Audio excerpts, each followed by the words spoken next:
All right, ladies and gentlemen, welcome to episode 20 of the Kids from It podcast. You're joined by me, TJ Whitehead, Power Taken Not Given, as always, and with my dear friend Melanie, all the way from down under. How you doing, Melanie? I'm good. How you going?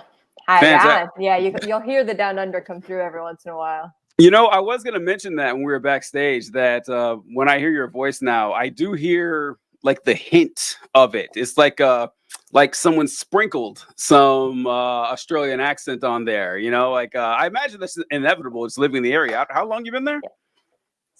8 years now, I think. Yeah. It comes through more sometimes than others. It's specific slang or words will really bring it out. But yeah, I think Americans think that I sound Australian now, and Australians think I sound American. So the worst of both worlds. It is. It really is. It's like an example of this is it's a terrible person, but it's the first one I think of when I think of this. Have you ever heard of Andrew Tate by any chance?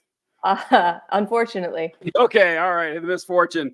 But he's a weird fucking accent, right? Like when you hear him talk, you're like, what? Where the hell is this guy from? And then I found out he was born, I think, in Indiana or something, or somewhere in the Midwest.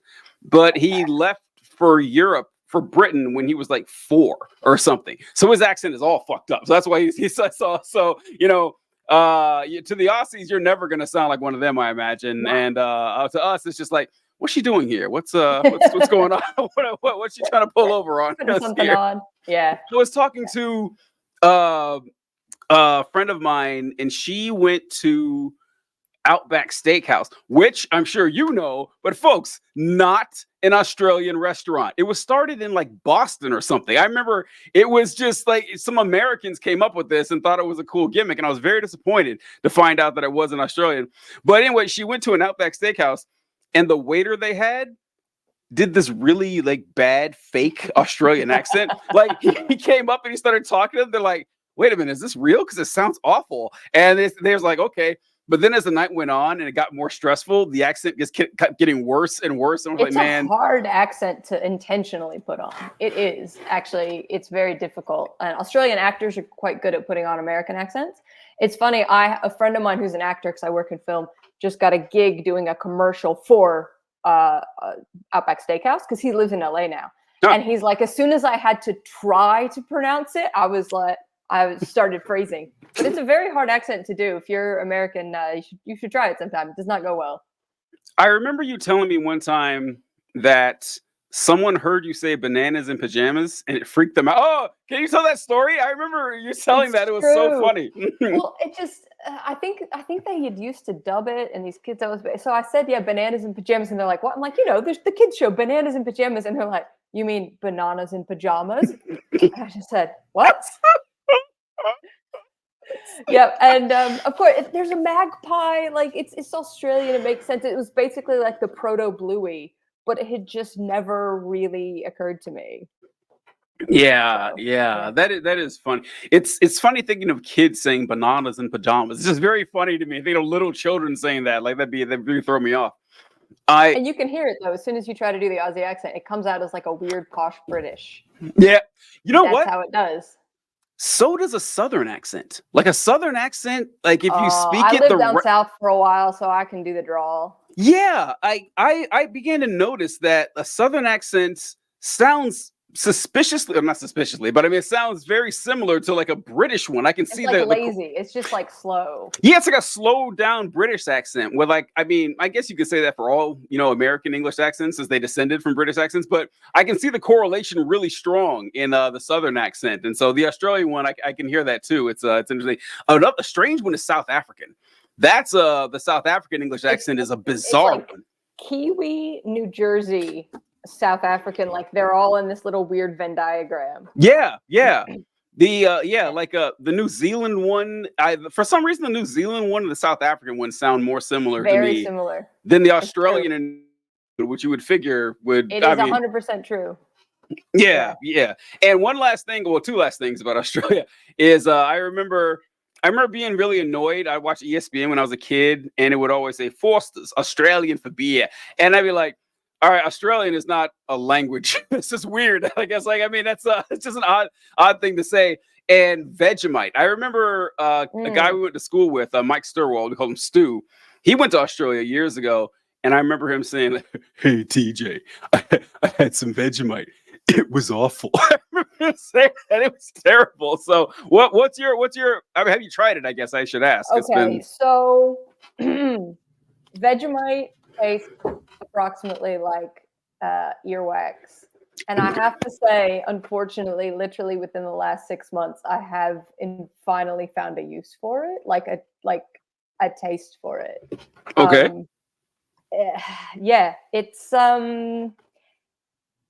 interesting. It's very earthy. You have to use it very sparingly with a lot of butter and like cheese and avocado and things. And it's yeah, for a long time I thought it was disgusting, and now I've realized I've acclimatized, and it's really good. It's just like a little bit in a soup. Like if you're making like a potato and leek soup, it's got this incredible, like strong, yeasty, earthy, earwaxy type of tone to it. Don't let anyone tell you Australians don't have culture. Okay. So essentially, as long as Vegemite's not the star of the show, you can kind of bear it. It Yeah, sounds like. absolutely. Yeah. That's good. All right, I can dig it. I can dig it.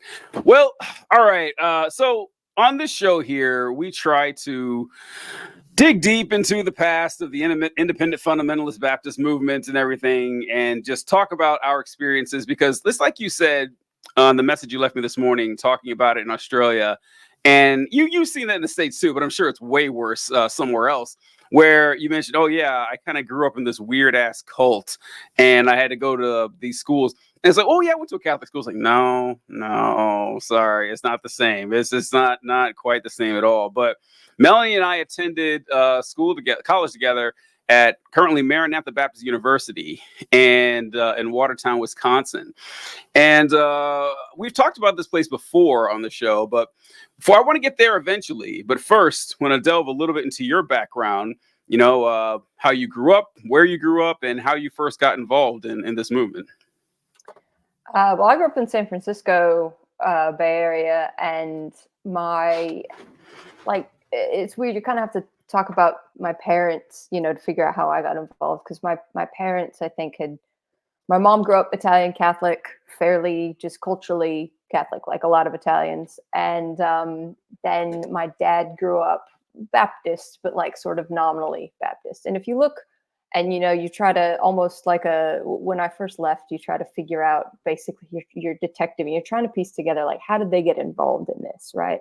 And you look at my dad, and I think as he was, coming of age through the Reagan years and that sort of thing. And then when George W. Bush, he started just becoming scared of a lot of things, losing power of the culture wars or whatever. And they'd gone to, like, from what I can tell, like a fairly normal church. And then they joined this church right after I was born. So I think the idea of like, oh, we have kids and we need to, sort of protect this family unit. Because I was the firstborn. I have a younger brother, and they joined this church, and the church was already kind of fringe. And then in the next few years, and I can even figure it out, like looking back as I was, sort of going through, like from 5 to 10, like it radicalized real hard, real fast. And so I don't really remember anything prior to that. And I know through talking to like my mom's mom, my grandma was very against this, and my dad's mom was against it for different reasons. Fascinatingly, like theologically, she agreed with a lot of it, but Mm-hmm. she had massive issues with like the rules and the craziness and things like that. So you're trying to piece all of that together, because that's all I knew until I was sort of like 13. So I had a weird thing where I was 13 and my parents left, and we moved down south, joined a church that was much more progressive, and then I went to university at Maranatha with you, and Maranatha kind of sits probably around the same type of space where I was a teenager. So to me, that felt liberal and progressive, like wildly liberal and progressive, because comparatively it was, you know? So that was my sort of trip. All right. So you mentioned that your mom grew up Catholic, and I was surprised to hear that. I don't see a lot of Catholic converts to the fundamentalist Baptist movements. And for good reasons, honestly. Like you said, like Well, you're you wanna hear a real trip. My yeah, mom let's go. converted in Spain. So you want to talk about like a Catholic bastion. So she's Italian. She grew up speaking Italian, and then at university was taking Spanish and did a exchange program where she went to live in Spain for a year and finish her degree there, including like language. Mhm. And the host family that she lived with was not Catholic. And so she converted to like Protestantism. What?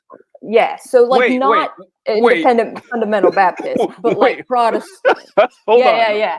Hold Oh on. yeah, So she grew up with her family being yeah. Catholic for Italian Catholic. 20 years or Yeah, so, and then yeah. it took one semester in Spain with the Well, host a family. year, but yeah, 1 year in year. Spain. And Wow.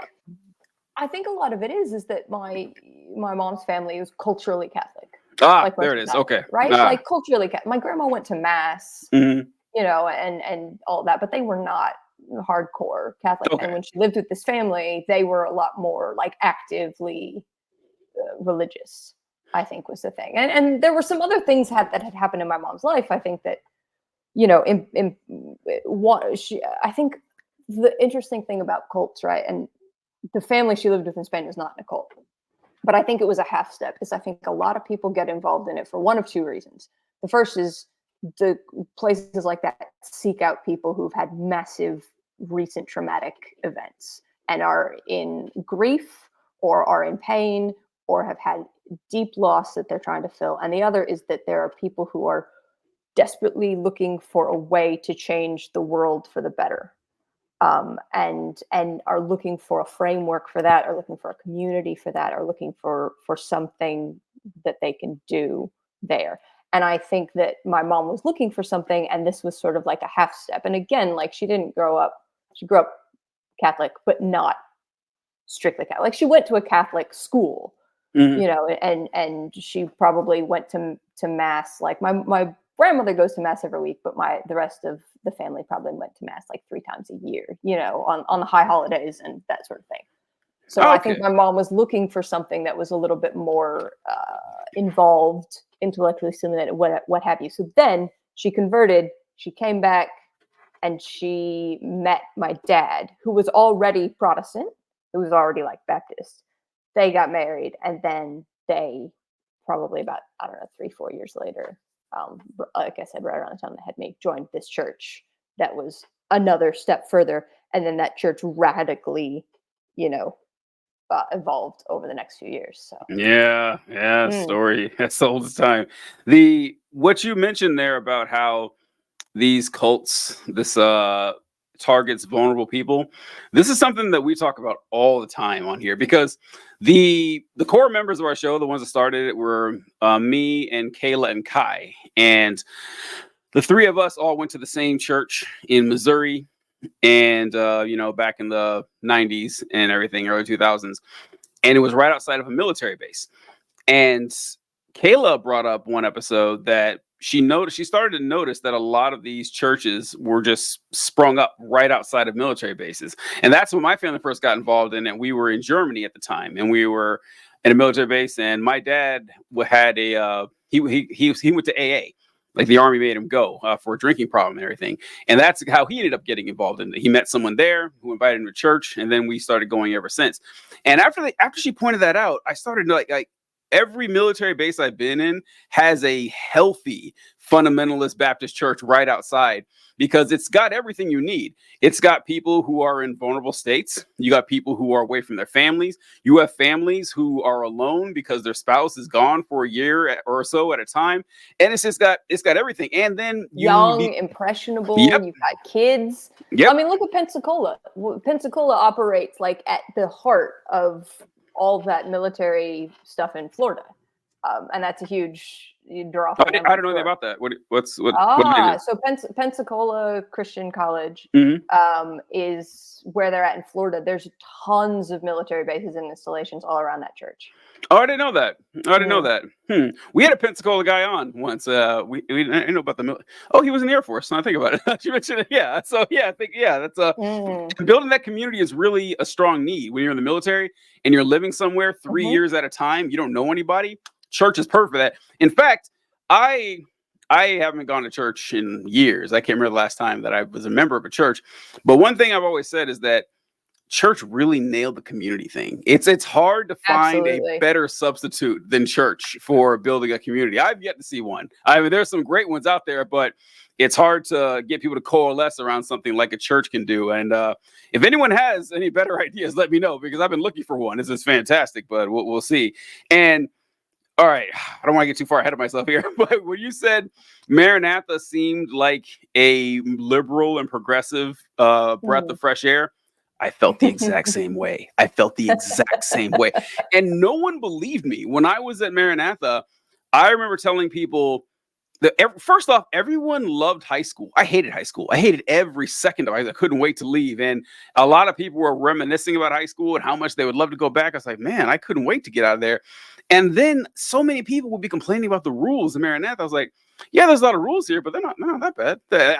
I had never had so much freedom in my life. So I'm always glad when I meet someone else who had a similar experience. Oh man, because that's what made it so easy, honestly. I mean, I never came close to getting enough demerits to get kicked out, partly because, you know, one of the great things about fundamentalism is it teaches you how to be sneaky, but partly because a lot of those rules were so much more lax than stuff that I'd grown up with, you know?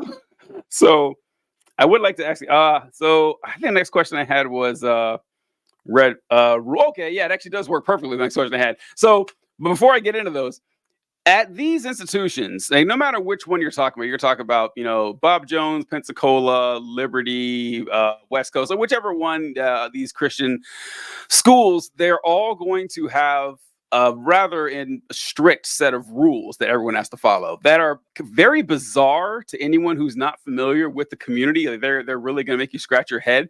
But when I got there, I didn't think the rules were all that crazy. However, there were ones that I would rather break. You know, I was like, no, I'd rather not do that. And what you said is so true about how growing up in this environment teaches you how to be sneaky. You become a fucking ninja and find out how to break the rules. And there was this, I talk about this all the time. I can't remember which year it was, but it was my junior or sophomore year. And there was this special meeting called for all the guys. It was after dorm lock. It was like at 10:30. And do you remember this? Do you remember? Okay, so there were a couple during my tenure. I don't know if I was, because you were. I think you were a senior when I was a freshman. Oh yeah, so yeah, you may not. That's right. Yeah. And so it was like 10:30. It was after dorm lock. Yes, there was a dorm lock. I also folks. worked nights. I worked the night shift. So a lot of times when they would call those special meetings, we would literally be having to like clean around them or after them. Yeah. And we all met in the gym, all the guys in the gym. And there was a bunch of people who got kicked out for watching porn on the school's intranet. And like why they would watch on the school's intranet is kind of how they managed to get past it is even resourceful but not bright. It turns also, out, I do kind of wonder what they called porn. Oh, good question. Very good question. You know, you can get kicked out for looking at the cover of, you know, a swimsuit US issue or something like that. Whatever. Yeah, US Weekly. Yes, but still. Yeah, that's a good point. Although I knew one guy who was kicked out for it. It was like a guy I knew who was kicked out for it. He was watching pornography from like Europe or something. Like so the real thing. It'll really exactly, yeah. So the or he made us watching a regular TV show in Europe, but they don't give a shit. Also true. You know? Also true. So, but like I guess like the blocker or whatever didn't catch it since it was from out of the country or whatever. But anyway, there was they said, well, listen, you know, we've already kicked out X number of people for this issue, and by the end of the week, we are going to kick out 3 more. And everyone was like, everyone had a heart attack and was looking around the room. People are saying their goodbyes to each other. It was just very funny. But then putting a number on it, how nefarious! This I know, like right? Straight at this is what the Nazi mustache twirling Uber henchman says at a big, you know, meeting in a film. Exactly. Right. What about exactly? They love that shit. By the way, the one thing that I've noticed that they got off on the fact that like kids were terrified of them. They loved that shit. Gotta get entertainment somewhere. Yeah, I know, right? It's true. And the thing is, though, that I remember there was some guy who got kicked out because you know how they would go through your dorms and check to see if you cleaned your room, and I guess he had left a drawer open or something, and they found like a pornographic DVD in his drawer. He had left it open, he didn't close it, and so he got kicked out. And this guy was not one of the bad kids, you know, the kids that you know are doing. Like he was one of the squeaky clean ones.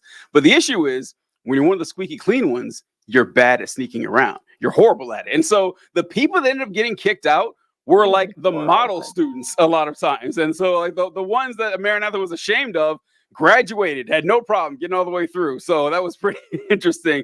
But so with your time there, let's go back to when you first got there. So it was like more relaxed to you, but even then, did you see like, okay, this rule is kind of ridiculous, kind of stupid. I can't believe they're still holding on to this. Yeah, I think like weird things about what types of. Hang on, I don't know if you can. Yeah, I don't know what that is. The weird stuff about like what sports you could play or what sports you could not watch, or like when I grew up, for example, like we weren't supposed to watch sports, because of the most like baseball or gridiron is fine, but like you can't watch figure skating, you can't watch Olympics, you can't watch like, which I did, but I was obsessed with the Olympics a lot because the costumes are all so too form fitting, and they're touching each other, and they might be playing bad music during the figure skating routines, and like you weren't supposed to watch any of that, right? But there was this weird thing like where it was like, well, okay, you can wear pants, but only to go bowling. Yep, I remember that one. Why? And like, okay, well then can I wear pants to go horseback riding? Well, no, you can't do that. But I can go. Like, why can you go bowling but you can't like go golfing? Like, what sort of weird ass? And I actually do not remember the specifics, but there were definitely certain sports that you could not do, even though they did not seem to be any more like involve touching or involve anything that was more revealing than things that you were allowed to do. That was so weird. I don't remember that one. That so certain sports were off limits or for girls. Like certain activity. Well, I'm sure it was also probably gendered. I'm sure there were, because there were so many more things in terms of like what you could wear and what you could whatever. The gendered thing is wild. Like even with my brother, we reconnected a lot more recently and talking. Like there were certain things that he was just completely unaware of because he was 5 years younger than me and a dude, and it just didn't affect him. And it was never brought up to him. Yeah, I remember reading the rule book, just going through, and I saw there was a section in there for the men's dress code. And the men's dress code, it was broken down different sections. In fact, so when you got here, this rule was gone. But one particularly shitty part of the men's dress code is that, you had to wear, for class, you had to wear a shirt and tie. I think that was just for class that you had to wear that. But you also had to wear a coat to dinner. Like you couldn't just show you couldn't show up in casual clothes to dinner. You didn't have to wear a jacket to class, but you had to wear a jacket like a sports jacket or a suit jacket to eat dinner. And I was like, that's strict. That was gone. But not to class. Not to class. No, to class you did not. That makes no sense. It makes no sense at all.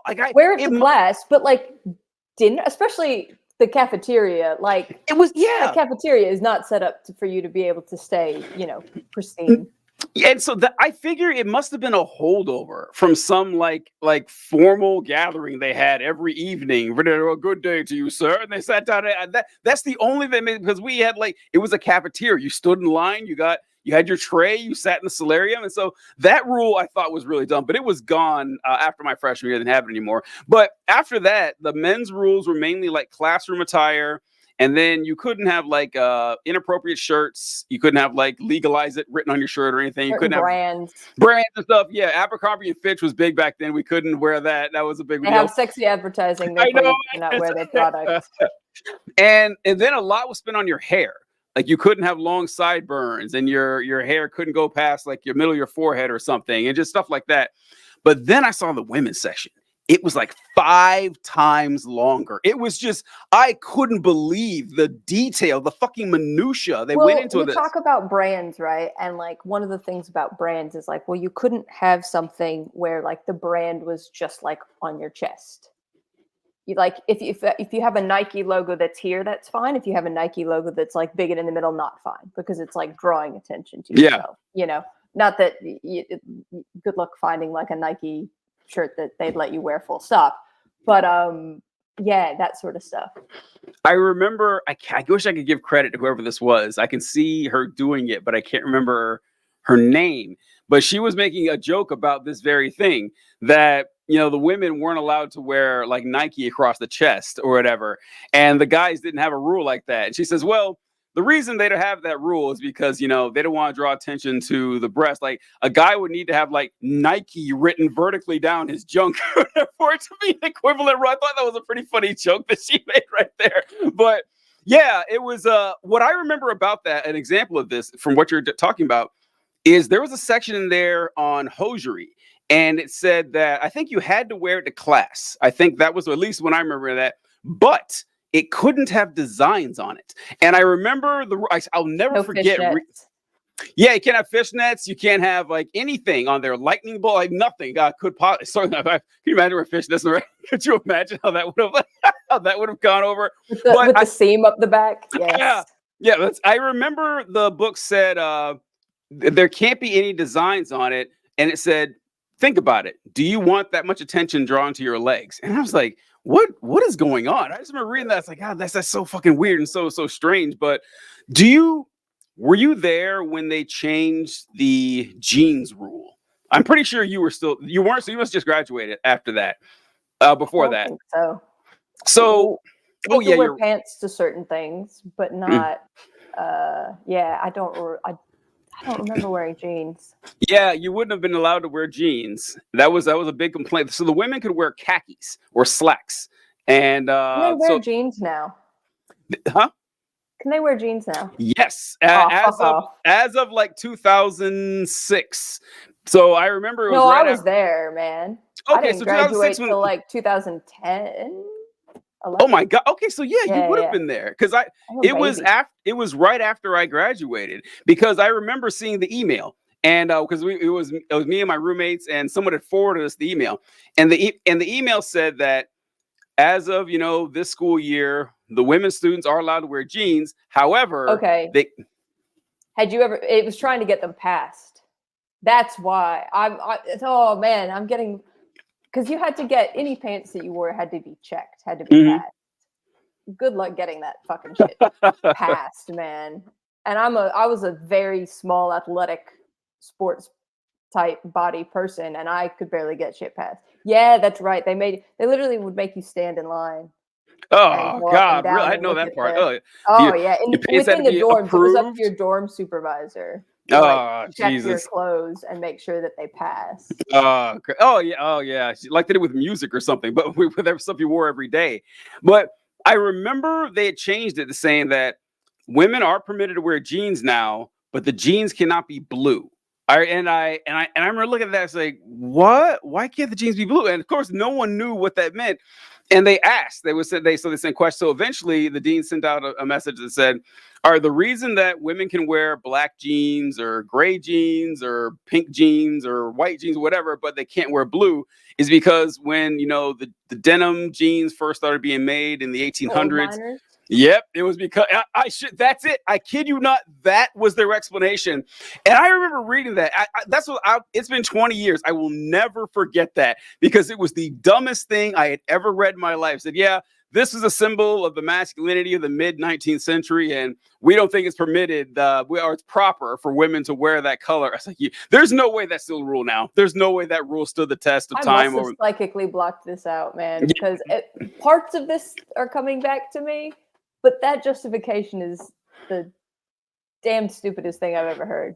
One of the dumber ones. Like it's beneath Maranatha of all places. Like you would expect a little bit more of them. Because one thing I did like about Maranatha, I remember that they weren't a KJV only school, which I was pleasantly surprised to see. I thought that they might be that way. I said, okay, all right. They're willing to admit that some things are absolutely nonsense. So that was good. That was good news. And they did have the same stuff that all these places had with like the chaperones and the no touching stuff like that. It's just so before you went there, like with your church at home, did you run across any red flags back then that made you start rethinking the efficacy or the truthfulness of all this? Yeah, I definitely. So I went through. I guess you'd say I went through phases, but I think part of the interesting thing was, again, because it felt, I'd go through a phase and then I'd go to a place that was slightly more liberal, and then it's almost like you reset your threshold. It's moving the Overton window for fundamentalism. It resets your threshold a little bit, and then you try to come to terms with it, and then you go through, and you're a teenager. First of all, you're an idiot, and you go through phases of rebellion, full stop, whether something is worth rebelling against or not, and then you sort of come through things. So I'd gone through a lot of those sort of like, well, this is stupid. This is and then you go to somewhere where things are allowed, and you are still trying to figure out everything. You're still trying to figure out the world. You didn't know, I hadn't known any different my whole life. So I had, but I think that when I look back and try to piece together, I see it was definitely a bit of a roller coaster, in terms of there was not one big hit you in the face sort of moment. It was a culmination of, dozens over the years. Huh. Wow. And I was always argumentative, always argumentative. And I will say this, that with one major exception, that the professors at Maranatha actually really enjoyed and engendered that. Like I had a teacher who would literally pick on me in class because he knew I would argue with him, because he would throw out a hypothetical, nobody would argue it, and he'd be like, Mel, like take that side of it and argue that with me. Now, I argued a bunch of stupid shit. Sometimes I argue shit for the hell of it. I almost got kicked out because of a paper that I wrote. Well, I didn't almost got kicked out. I almost lost the grade, I guess I would say, which would have made me take the class over, because I took a really, really oppositional opinion on literature, on a literature piece in a literature class. But most of my teachers actually really enjoyed the argument side of it. Like I would all the time. Do you remember which teacher that was that would always pick on you to argue? Licht. Oh, I liked Licht. I liked him a lot. Him a lot. Side note on him, I talked about him the other day because you know how we're all taught the American mythology about how we're, literally a nation born out of God's will and everything, from sea to shining sea, manifest destiny. And it wasn't until Mr. Licht, he was the first time that I was exposed to the Native American viewpoint of Western American expansion. And he had us watch this video series called How the West Was Lost, which I'm already a sucker for a great turn of phrase. I was like, okay, that sounds cool, I'm in. And so it was the first time I had ever seen something like that. So like I did appreciate, seeing stuff from that light. And what you said about the arguing thing too, theologically, did that happen a lot? Because I gotta say, I had this happen. This is what really got me going ahead a little bit with the bullshit theology and everything, is that a lot of the clergymen or the professors that were there at the theologians at Maranatha, they were very familiar with these questions, and they would talk about them with us. And I talk about them at I remember talking to Dr. Saxon one time about the whole do people who never heard the gospel go to hell thing. And it didn't make sense. It didn't make any sense at all. And so I was asking him about this, and he said the same thing that everyone said. They pointed to the book of Romans, where it says that the look at the trees argument, that these people can see that there's a creator, so they have no excuse. And I was like, all right, fine. They think there's a God. They all do. I mean, that's pretty much everybody that's existed. They have some sort of deity they worship. There's no way they could possibly know that a triune deity spoke reality into existence and sent one of his three personas to die in Bronze Age Palestine. They could never figure that out by themselves. Why are they still going to hell? And he's like, yeah, it's just one of those things. I was like, okay, so this is nonsense. There's no good answer for it. That's what bugs me. That's what really bugs me about that. Is that what you experienced? So I think, first of all, what did you major in? Oh, I was history. Okay. So I think both being not presenting as a dude and also that I took not as many of the theology classes, right? I think they're in it's the one weird way. I did get a little bit more leeway. I argued with Saxon all the time. He loved it. Mm-hmm. I even by the time I went to Maranatha, I sort of embraced the like C.S. Lewis universalism idea, right? And I remember having that conversation with Saxon.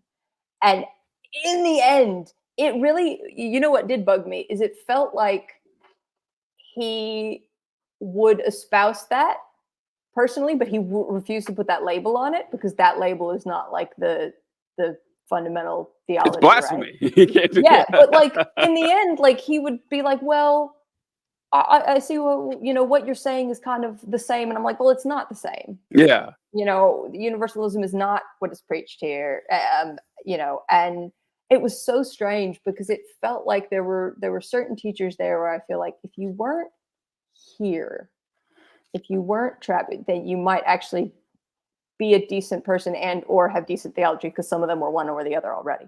But it's like you're being forced into this position because of who you are. And eventually, even if you don't deep down believe it, being forced to say that over and over and over and over and over again, it's true. I mean, it's brainwashing. And I think that had Saxon not, I don't want to speak for him. I think had he not been in that community, that he probably would have been a universalist, which is fascinating. Yeah. But I think you end up putting yourself in all of these weird pretzels, mostly to keep the community. In the case of Maranatha, it's also your job, your livelihood's on the line. Your family. Yep. Like if you get excommunicated, especially if you're a kid, you might not see your family. Like that sort of threat. But eventually, you just end up believing it. I wondered that too. About Saxon was one of the guys that really got, because like I still respected Saxon, but just like, man, like I there's no way he understands this worse than I do. That's all I could think of the entire time. Like he definitely knows where I'm coming from here. And he didn't seem disingenuous, because you're right, he was very tepid on it. Like it wasn't like a fire and brimstone. No, this is the way. It was like, what are you gonna do?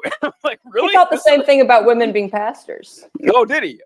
Like, I think he would have been. I wrote a paper for one of his classes where I argued that women should be allowed to be pastors, and he first of all, he gave it an A, even though it probably wasn't that good.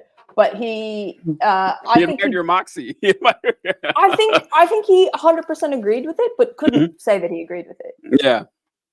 I think it's one of those where I was like, women should be able to be president as well as pastor, and here are biblical reasons for that. Like here's the it was mostly Old Testament based, which is also like now that's funny. That's funny. That's funny. Yeah. Because if you look at Paul, you can argue, well, he's arguing fit in with the culture to do a better job. He's not arguing women are fundamentally incapable. He's arguing if we allow women to do this. What's weird is that Paul is more racist than most people think and less sexist than most people think. That's what fascinates me about Paul.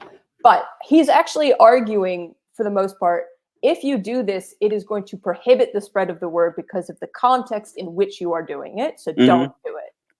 And like that's the strongest argument against women being pastors in the Bible. And then if you go and look at Esther, and if you look at Ruth, really in particular, if you look at Deborah, like if you look at like Deborah, I think was the crux of the paper. And Saxon was like, yep, no, 100%, you're correct. Yeah, go for it. But tepid. Hard.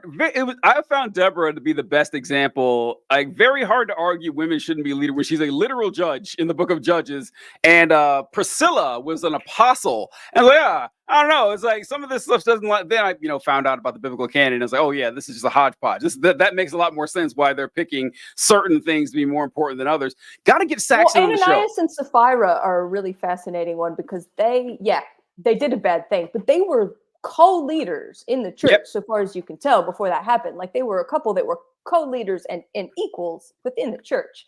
I have no idea where a lot of these people are at now, but I think I know Mr. Midgaff, who was everyone's favorite literature teacher, had left, like, I think the same time I did, and other than that, I don't really know. I keep up with a couple people who left, like, that I was peers with, but I don't really know what's happened to anyone other than Mr. Midcalf, really. Or I see Mr. Z around every once in a while. Really? Oh, yeah.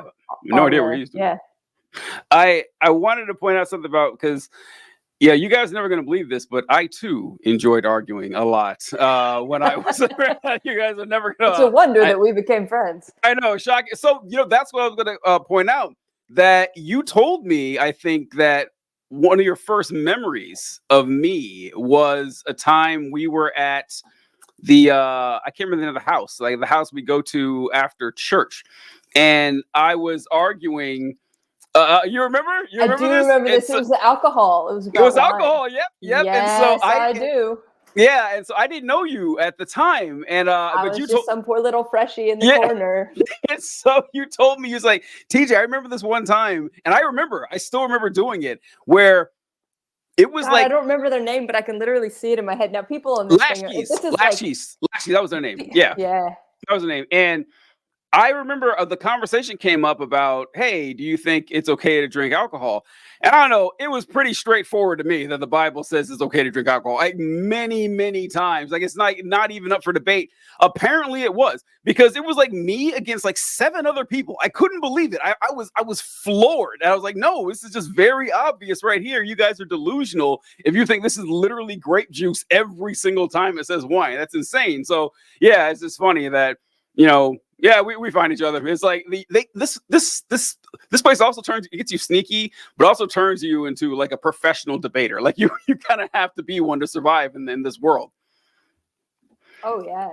I mean, I still enjoy that. Give me a side of the argument, whether I believe it or not. I'll find a way to, which does turn you into one of those guys. Like, I know. It does. Well, the fortunate part about that is that there's so many good things to argue that you don't got to take a bad faith position on a lot of stuff, because I don't like devil's advocate guys, because a lot of times, I've noticed devil's advocate folks are just assholes and don't want to admit they're assholes. They're like, oh no, I don't really believe women shouldn't vote. I'm just saying, before the 19th Amendment, I don't give any credit to those guys at all.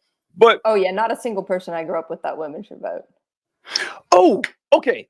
All right, so glad you said. Well, I'm not glad you said this, but this is something I brought up from time to time, because once again, if you didn't grow up in this environment, you don't know. But one thing that I've noticed is that people who didn't grow up super fundamentalists, religious, whatever, they don't think that the religious fundamentalists actually believe this stuff. They think, oh, they're just using it to get power. There's a unit for like, no, some of them are, but it's true. They believe it. Like, it is as real to them as the ground they're standing on. And I bring this up about women voting. I said, you would be amazed how many women in this movement will come right out. Because it's not just men who say it's not just the men. The women truly believe it. Mm-hmm. Yeah. And you had mentioned how in that paper you wrote that you thought women should be president. Were you talking about president of the country? Okay, or president of the school? Oh yeah. I was talking about positions of public leadership specifically. Okay. Like I did leadership in the church and leadership in public. I didn't touch the home. I didn't touch the school. I didn't touch that. But I mean, it limited scope. But yeah. Because when you said that, I remembered that our student body leadership, there was a student body president. a men's student body vice president and a women's student body vice president, but only a man could be student body president. And I as a freshman, I said, that is absurd. I remember like my freshman year, I was like, that is ridiculous. This isn't a church. This isn't there's no biblical rule anywhere. But hey, at least we could vote for him. You could vote for him, at least. Yeah. Be happy, women, and take that. But no, I do mention that a lot, that I'm not going to say it's a majority. I'm not going to say it's a majority of them, but it is a healthy minority, like that will come right out and say, yeah, I don't think women should vote. I think that, the man's the head of the household and they should just fall in line. They'll say it to your face. Well, this is what I mean by like where I grew up. Absolutely. I would say if any of them believed women should vote, they did not say it out loud. 100% of the group that I grew up in was like, women should not vote. And then when I moved to, like, when I was a teenager, and then when I went to Maranatha, it was like, well, women can, like, some of them, I would say a lot of them would say, yeah, women can vote, or I vote, or whatever. So like, that's what I mean by like, oh, this is a big shift. This is liberal. This is progressive, Wow. Yeah. I wonder why that is. I wonder, because you would think that a Midwestern religious fundamentalist group would be more extreme than a West Coast one, but apparently there's some asymmetry there. Like the further away, Westboro's based it, like, and that's the closest. Yep. That's the closest analogy, really. And if you, it's a small group, but it's so insular, and you get like that mindset. The environment is too liberal. Like there's an inverse relationship between how liberal the environment is and how depraved the evangelical fundamentalists are. It just kind of they have to counterbalance each other. So we've kind of danced around like the issues and stuff we ran into.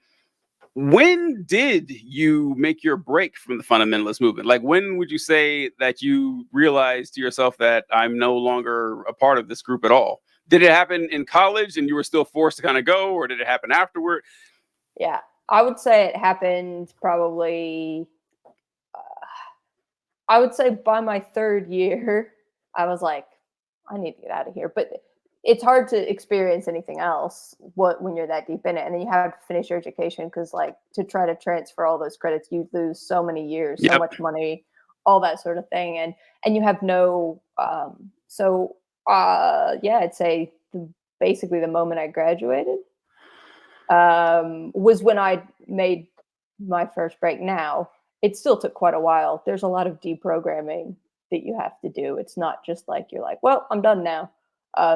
But even then, it's almost like coming out a little bit where you have to, you tell people slowly, or you just kind of edge away and move to another city and hope they don't notice a little bit, But yeah, I'd say university, 100%. By the time I graduated, I was well out of there mentally already. Do you remember what it was that did it? Because for example, for me, like it's never one thing. It's like a spider web, that just it compounds. But I do remember what finished it for me, where I couldn't call myself a Christian anymore, and it was, I believe, my sophomore year. And do you remember we used to have Baptist Heritage Week? We would have that every single year, and they would have this revival on the chapel, and people would come in. And I was really excited for Baptist Heritage Week because I enjoyed arguing with other denominations on why Baptists were correct. We all thought we were right. So I was like, okay, I'm in a Baptist school. I got all these teachers and professors, and I got these people. We're going to spend 5 days, 2 sermons a day, focusing on why Baptists have it right, or at least the most right. Like why we're the ones that have most right. You want to talk brainwashing, man. And at the end of the week, their answer was, Baptists are correct because we do what the Bible says.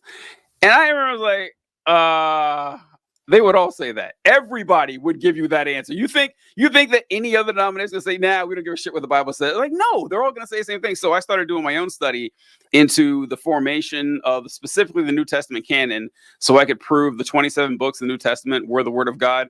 And what I found was not comforting at all. And I said, oh, okay, these books were, written, most of them shortly after the life of Christ, but there were dozens, if not hundreds, of these books out there, and that these 27 were picked at the Council of Hippo in like 305, and like 300 years after. Just like, so people who had no more apostolic authority than you or me decided. And the KJV originally had more books than it does now. They took some of them out 100 some odd years later. Like, come on, we're not even KJV only people are not using the actual KJV as it was codified.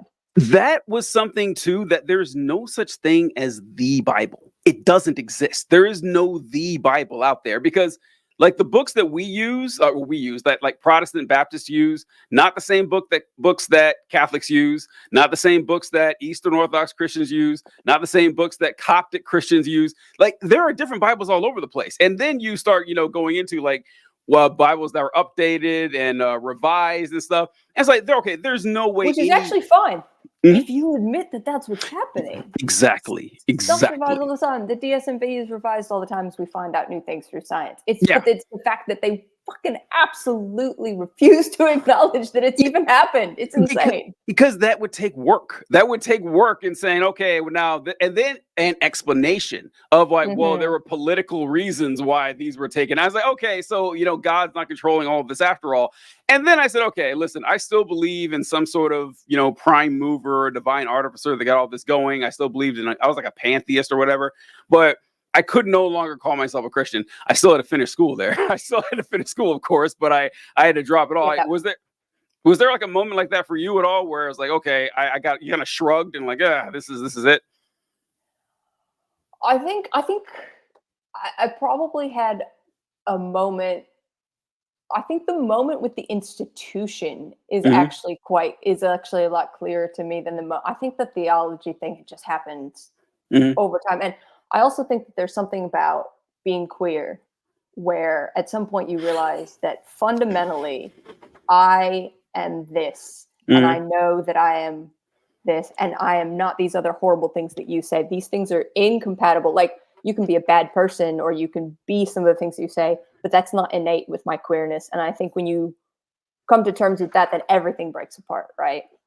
But I think that with the institution, there was I distinctly remember, obviously, I'd been fighting and arguing my whole life with the institutional rules. And I worked for the communications office. I had done video stuff there. I'd gotten some videos censored. I did a video that it became a big news story on Fox News about how I'm pretty sure at the time Afghanistan had passed a law about women not being allowed to wear pants.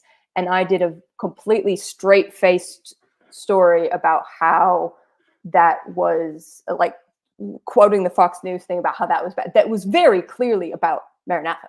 That's Controlling great. women That's great. the exact same way. That's great. That's it brilliant. was online for about 12 hours, and pastors around the country, because it was on YouTube. It was pastors called and got it yanked off of the internet, like that sort of thing. Like, but weirdly, that's not even it. The one thing that I desperately remember is I wrote, there was a chick who I played soccer with, who had been put up for some sort of business award thing, not from Maranatha, from like locally. She'd gotten like a grant, something like that. And Maranatha wanted to feature that, one of their students had gotten this thing, and I wrote it. And because I just, Naomi, who ran the communications office, assigned me to write it because she knew I knew Autumn. I wrote the thing. And the board came back after, by the way, asking this piece to be written. The board came back and was like, the language that was used about Autumn was too masculine or too strong, like, because it said, she was and they basically rewrote the whole thing. And it was like, you wanted this thing to be written, and then you stripped away everything that was about what made her win the grant. Like, and actually what made me the most mad wasn't even that. It was the fact that Naomi, who was a brilliant, smart, honestly smarter than all of these men who were trying to tell her how to do her job person, was like being forced into this position and had no other recourse. And I was basically like, fuck you guys. I am not going to let this happen to me. You know, institutionally, like, you are just absurd. Like, Hitchhiker's Guide to the Galaxy levels of absurd. You know? So yeah. That's two very different answers, but I think it's like you say, it's a spider web. It's a combination of all these things being woven, you know, over time in your life, and eventually you just have to like throw yourself off the ledge.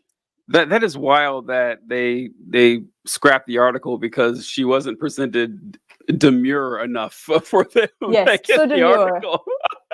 That is Just fucking nuts. Oh, so you mentioned we hadn't brought this up, but like the queer issue thing. When did like when did you come to terms with that? After I left, and I think After, that's what I thought. was a self-preservation. That was Okay. a self-preservation thing. It's like the moment I left, I'm like, oh yeah, I've known this for a long time. And yet, if you allow yourself to acknowledge it, then you're fucked. And if you openly acknowledge it, you're doubly fucked. I really genuinely, for me, it was very much like flipping a switch and then looking back and realizing like, oh, the light's been on the whole time.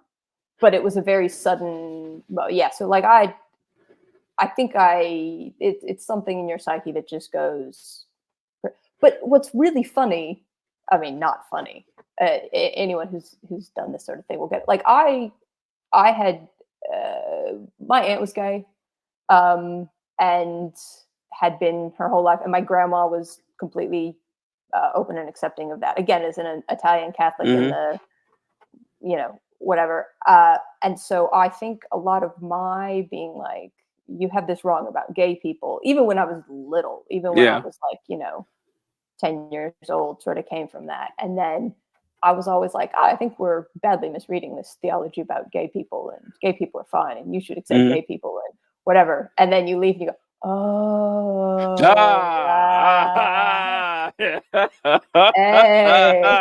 Not that that's always the case, right? Because obviously, I mean, and I'm sure that it's like they also say racist things that don't necessarily impact me. You can go that strong. They also say, you know, ableist.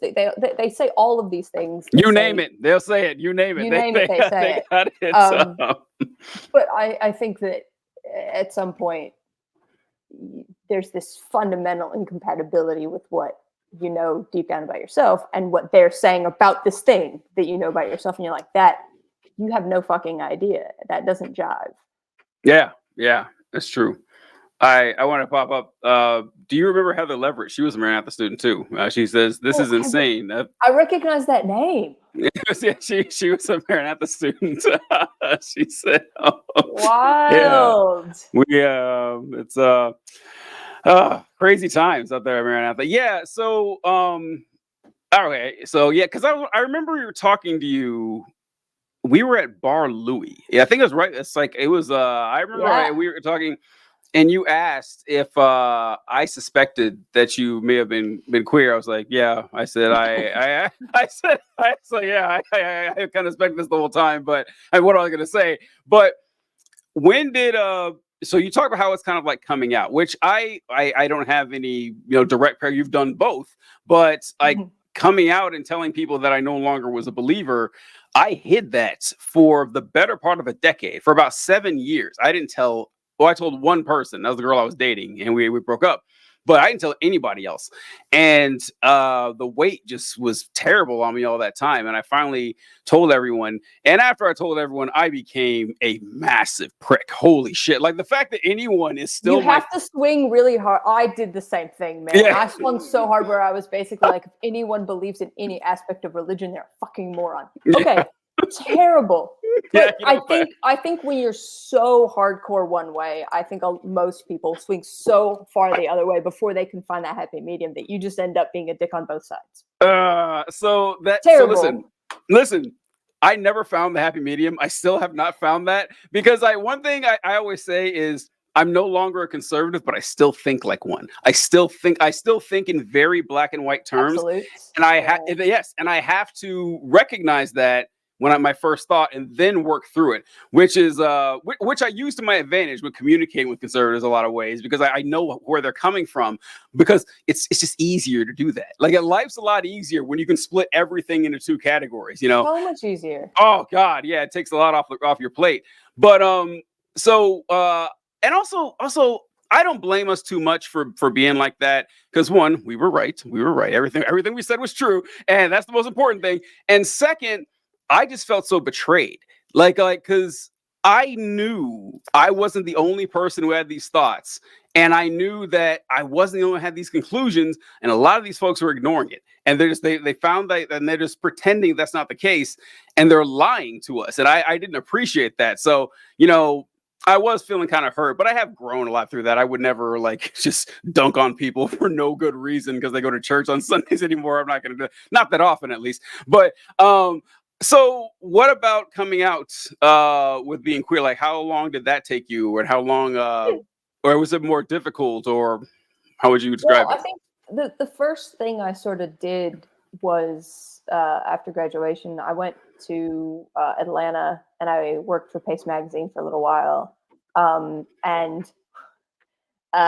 nobody there, not only did nobody there give a fuck, I gotta shut up. So I don't know if I've told the story publicly before. There's a guy, I've told individuals, there's a guy named Kevin, bless his heart. He was my boss.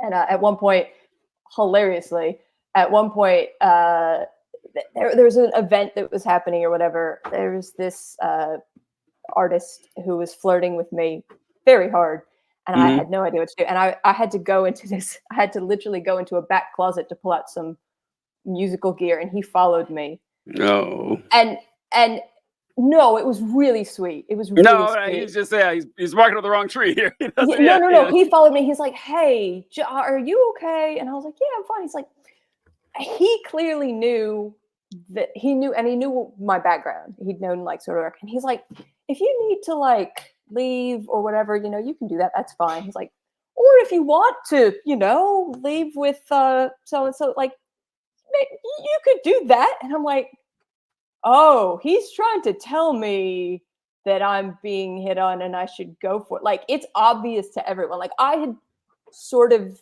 figured it out for myself, but I was I had no idea how to tell people. I had no idea. And he was just basically like, "Honey, we know. It's okay. Go for it." But he was trying to do it in a way that was like, "I don't know if you know this yet. And also, I'm your boss. And so maybe this is awkward." But that was really the moment where I was like, oh, everyone already kind of knows and doesn't give a shit. So I should just act as though. And then I just did. I mean, it was easy there because no one had known me before. Right.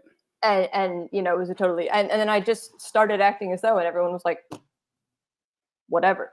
Nobody cared at all, which was very cool. And then, of course, then I had to actually start the process with people which was a much harder, more difficult story. But that 6 months that I was there, where I was living in a city where nobody knew me, and I was engaging in music and art and culture and, sex, drugs, rock and roll, really, honestly, was, pretty great. I've heard nothing but rave reviews. I had no money. I was broke. I left the fundamentalism. I was living in a living room, but I was actually experiencing life for the first time. And it was wild. There's something about being really young and really broke that's fun. It's just it shouldn't be fun. It should be. It is stressful. It's not like there's no stress involved.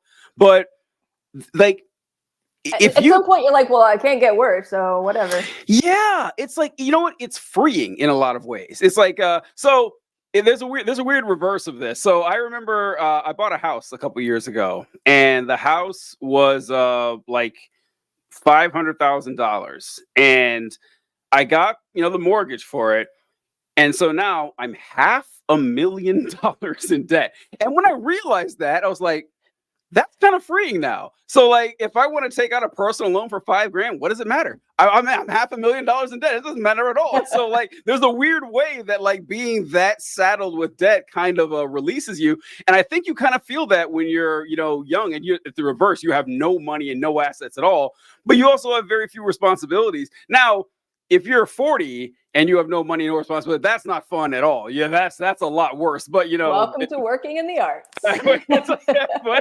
but like when you're really young, it's like, hey, this is just an adventure and everything. So I don't know. It's kind of wild. But so when it did come time to like get this news to your family and friends and everything, which one do they have a harder time accepting, like the departure from the religion? Because I'm curious, because I imagine they found out at the same time. Or both at the same time.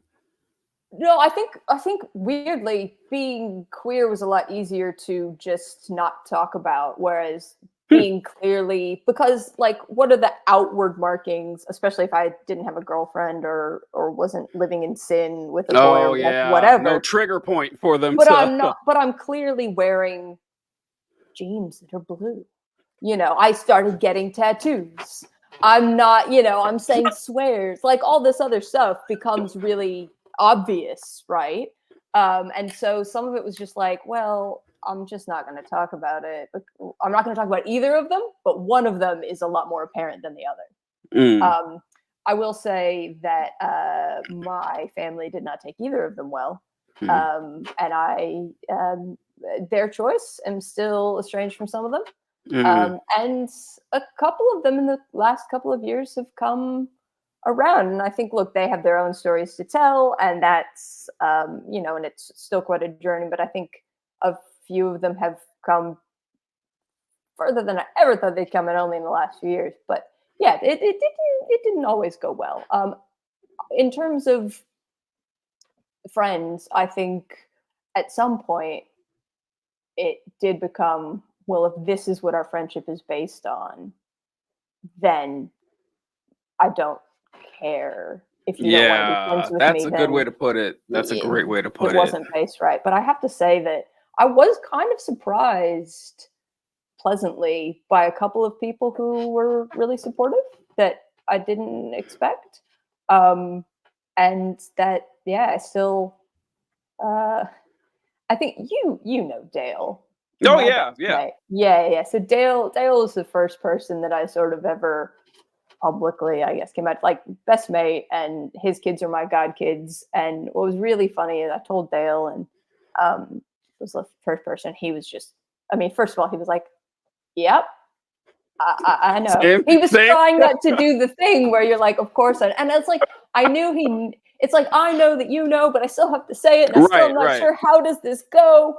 And then what was really funny is, like, the next day I kind of told his kid, and I'm just anonymizing things for the sake of the internet, and his kid just kind of looked at me, was like, it was 3 at the time, I think. I was like, yeah, so, and just could not give less of a flying fuck. And I'm like, oh yeah, that's actually the response that I want. It was, yes, right. It took me, but it was just kind of like, well, this doesn't change anything about our relationship.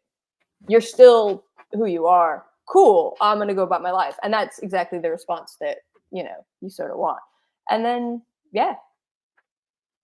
So definitely both sides of the spectrum I got, Yeah, that's the sad thing about doing these interviews, is that when I get to this question, because generally it's not talking about, sexuality. It's just talking about, breaking from religion and faith and everything, or the cult, is that you never know how people are going to react. And a lot of people, like you mentioned, their family members break contact. Like, all right, you're done. You're not going to have the same set of spiritual beliefs that I have, and we're sorry, we excommunicated. And then some folks are really cool, and it's just it's just really sad to see that people can just base their contact with you on that, which is like kind of the point of the cult movement. It's absolutely the point. And there is one person in my life where, weirdly, and I 10 of 10 do not recommend, but where I think that it became the impetus for them leaving in a lot of ways, because they were like, well, I don't want to hate you for this, and I don't want to break contact with you for this because it seems insane, but I have to, right? And which is, it's but when you've been raised in it, you understand why they feel that way. And understanding and explanation are not excusing. And it took them a little while, but eventually they also left. And I think that maybe this was a big straw that broke the camel's back, because they really even said, like, it doesn't, like, nothing else seems to have changed about you. In fact, if anything, you seem to be, more understanding and compassionate of this than you were before in general. And it's like, yeah, so why should I just have to not engage with you at all? That doesn't make sense. So I did an interview with when you mentioned like your friend and how that broke it. A friend of mine I went to high school with, she was my best friend in high school's older sister. She's a year older than I was. And she came out as queer to her family and friends, years after graduating from high school.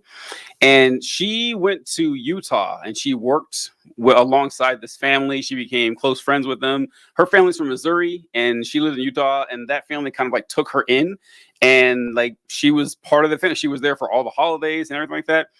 And then years later, she came out and she told them, and like this girl who was like a quasi sister to her said, I can't believe you would do something like this. Like, how could you do this to? And like, it was like she was the one who was chiefly offended here. That and you hurt me. Yes, yeah, and it ended, and she broke it off. She's like, all that didn't matter. Like, you're the same person, but since you've done this and slighted me somehow, I've got to, and that's just heartbreaking shit. I hate to see that. That's awful. And they act as though you weren't queer when you were interacting with them before. Oh, she said that's true. That's true. She said the same thing. I was always this way. You just didn't know. And so, like, that is some. Oh God. All right. So I always wrap these up with one thing that fascinates me more than all the other stuff, believe it or not, is where people end up spiritually afterward, because it is just a shotgun everywhere of, some people are still dedicated Christians. They go to church every week. Some people have abandoned religious belief altogether and everything in between. Some people are, pagans or Buddhists or Wiccan. I mean, it's everywhere. And so I love finding out where people ended up. How would you best describe your spiritual or religious views today after all this time? I mean, I guess I'd say like broadly agnostic. Mm-hmm. I think, like we said, pendulum, where you come one way and not only are you like inherently anti every possible religion, but like a real asshole about it. Yeah. And then you kind of go through the phase, or you might visit other churches, or you might talk to other people. You might like dabble in other religions, or you might sometimes you have to do the religion light thing, where it's almost like a gateway drug, out or detoxing, if you will, depending on how you want to look at the metaphor. And I think I spent the first 5 years, besides being an asshole, you're just trying to unlearn everything you've learned. You don't have time to really genuinely engage in a lot of ways with other things. And then you're basically starting from scratch. Like, you're starting from ground zero, trying to figure out, what you believe, what all is out there that what you were told about that they were actually correct about, and what you were told that was wildly misrepresentative of an entire group of people.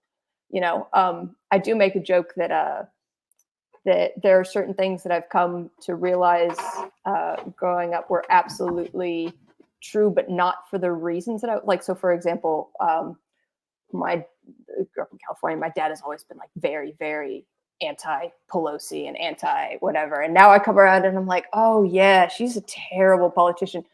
Not for the reasons that you said she was. Like, we don't agree on the why, but we are correct about like, her owning stocks and everything. Yeah, like the weapons manufacturer, all of that, right? So trying to parse that out took another sliver. So I would identify as agnostic, partly because it's like, I think it took me so long to unlearn certain things, and certain things I still have fundamentalist knee-jerk reactions to, which is wild.